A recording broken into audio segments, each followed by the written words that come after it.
So இந்த சுக்கிரன் வழிபாடை நம்ம எப்படி செய்யலாம், வீட்டில் இருந்தபடி எப்படி செய்யலாம்?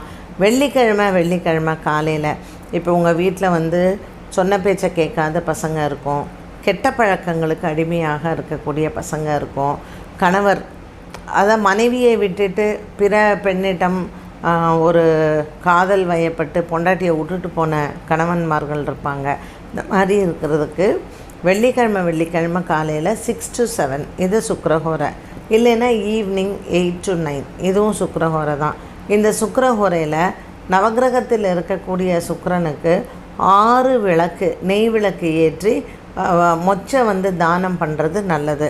ஸோ அன்றைக்கி என்னால் ஒன்றும் முடியலைன்னா வெள்ளை நிறத்தில் பசுமாடு இருக்கும் இல்லையா, அந்த பசுமாட்டுக்கு மொச்சை நீங்கள் தானம் பண்ணுறது நல்லது. இல்லைன்னா நீங்கள் வீட்டிலையே மொச்சையை சுண்டலாக செய்து சாயங்காலம் 8 to 9 6 விளக்கு வீட்டில் நெய் விளக்கேற்றி சுக்கிர பகவான்